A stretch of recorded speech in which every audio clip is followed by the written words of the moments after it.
Hi guys, and welcome back to the channel. This is Stay. I'm so happy that you're popping in today.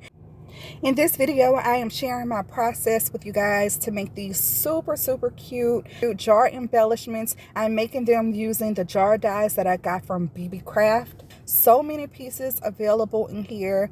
I decided to make these little jars a shaker embellishment, and I think that it turned out so cute. So I'm going to just quickly go over my little process here. I'll show you how they turned out at the end, and then I'll also show you a card that I popped one of the embellishments on. So for this tutorial, I am using my We Are Memory Keepers fuse tool, and because of that, I needed a thicker plastic. So for the plastic that I used, I decided to pull out my pocket letter sleeves, and I just cut one sleeve out. The jar fits perfectly in the one sleeve. I also needed a silicone mat. In the past, I've used those little green mats from Dollar Tree, and those don't work 100% well all the time when I'm using the fuse tool. So this is actually my first time using the fuse tool with this little silicone mat, and it worked perfectly. So I found that this process is a little bit easier and more secure if you trace the shape with your fuse tool twice. So for the first time that I traced the shape, I'm actually leaving a lot of room in between the shape and the seal. Next, I left an opening at the top so that I can fill the jar embellishment with these cute sequins. This is an old sequins mix that I mixed up in a coffee filter, and now I'm taking my little spoon to guide the little sequins in my opening. This is how it's looking so far. Don't be alarmed that the seal is not straight. When we do the second pass of the fuse tool, we'll clean up all the edges using a pair of scissors.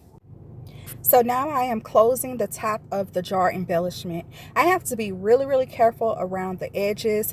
If the fuse tool stays on the plastic too long, it'll burn a hole in the plastic and then all of the sequins will fall out. That happened to me time and time again while I was practicing doing this embellishment. So that's why I also started a little further away from the embellishment, and then that'll give me a little leeway to get closer to the embellishment when I'm doing the second seal.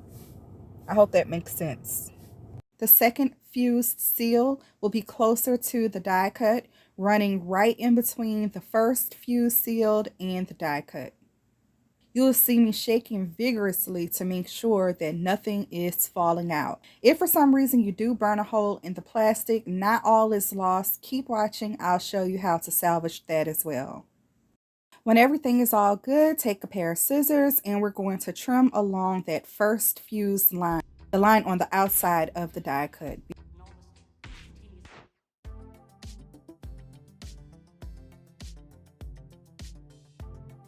I'm giving it another shake to make sure nothing is falling out.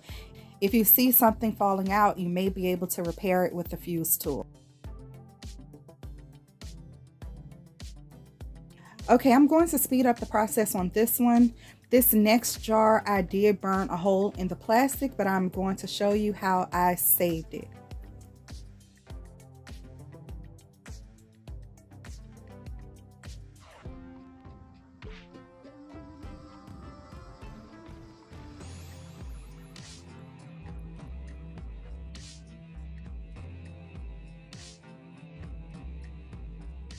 So I spotted a hole in this one and I tried to fix it with the fuse tool, and that didn't work. To fix this, I still trimmed the outer edge of the die cut. I then cut off the bottom to release all of the sequins, and I also pulled out the die cut.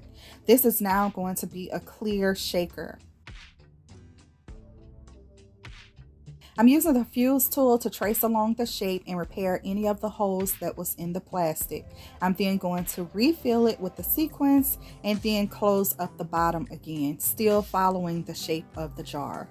I'm cleaning up the excess with some scissors, and this is now my little clear jar embellishment. This jar die comes with a built-in decorative rim, which you'll see that I've also die cut out in a metallic cardstock and then just cut around the rim and layered it. The die also comes with this lid.